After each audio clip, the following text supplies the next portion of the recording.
the next 30 years, inside parliament, outside parliament, in the gutter, on the streets.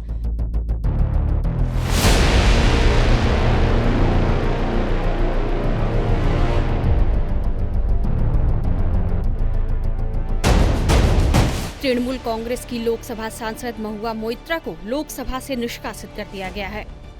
Mahua Moitra को पैसे लेकर सवाल पूछने के मामले में लोकसभा से निष्कासित किया गया है।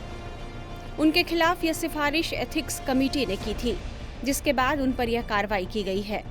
8 दिसंबर को संसद की एथिक्स कमेटी की रिपोर्ट लोकसभा में पास हो गई, जिसे लेकर लोकसभा में जोरदार बहस भी हुई।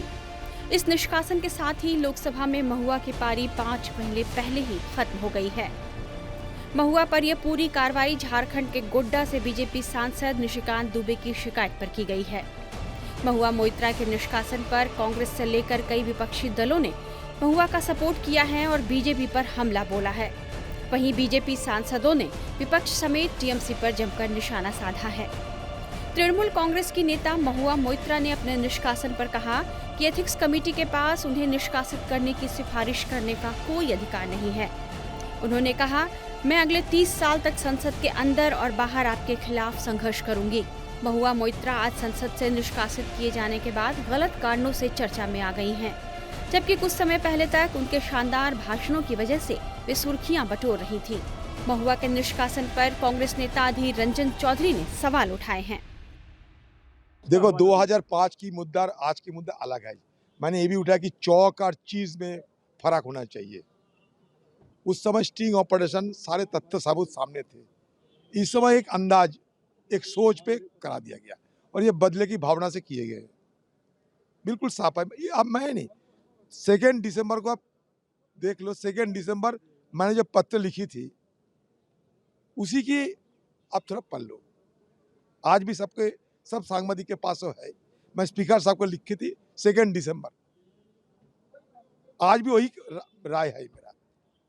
ये बेबुनियाद तथ्यों पर आधारहीन और सिर्फ बदले के भावने से ये किए गए हैं, ठीक नहीं। हालांकि संसदीय कार्य मंत्री प्रहलाद जोशी ने महुआ के निष्कासन को सही माना है और कहा है कि इसी सदन में पश्चिम बंगाल के सोमनाथ चटर्जी जब स्पीकर थे तब 10 सांसदों को सदन से निष्कासित किया गया था। तो मुझे भी 15-20 पेज वो जब प्रेजेंट हुआ तब भी मैं भी पढ़ा।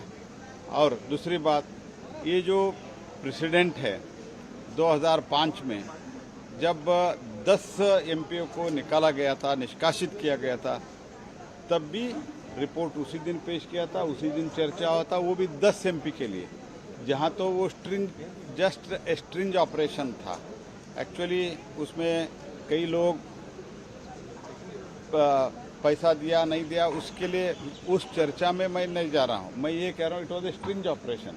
बट वेयर एज इसमें जो घटना घटी है उसने तो स्वयं उन्होंने स्वीकारा है, मुझे ऐसे ब्रांड का स्कार्फ मिला है, ऐसे ब्रांड का लिपस्टिक मिला है। इन्होंने तो इनकार नहीं किया है। And she has travelled more than 36 time to various other places. इधर से अगर समझो टोक्यो गए, टोक्यो से कहाँ गए वो तो आंकड़ा नहीं है, लेकिन टोक्यो तक ऐसे इधर से जो फॉरेन डेस्टिनेशन गए 36 टाइम गया है।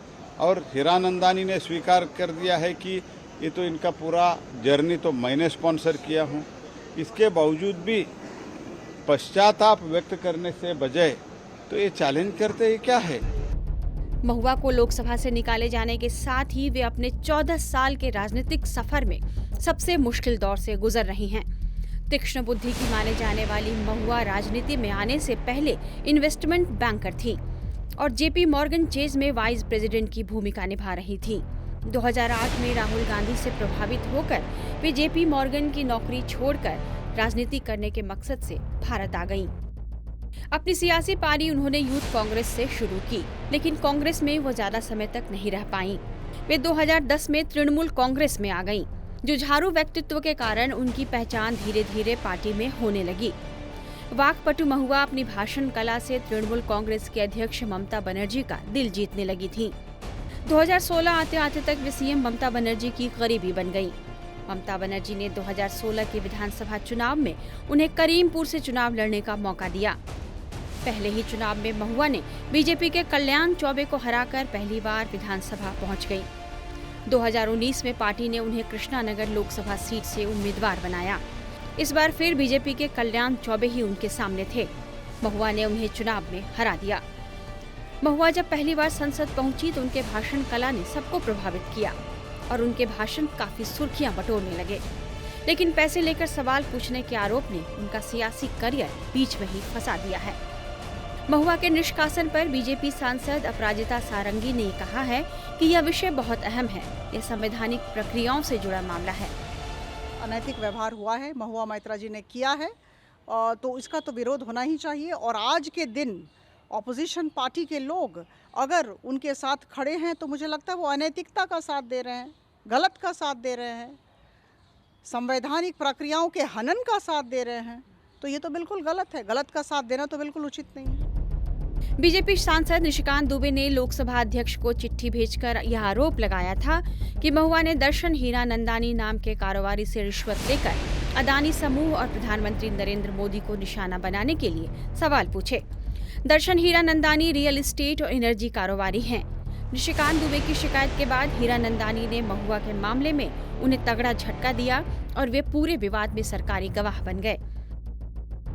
उन्होंने दावा किया कि केंद्र सरकार से सवाल पूछने के लिए सांसद महुआ मोइत्रा के संसद के ईमेल और पासवर्ड का इस्तेमाल करके वे खुद सवाल डाल दिया करते थे।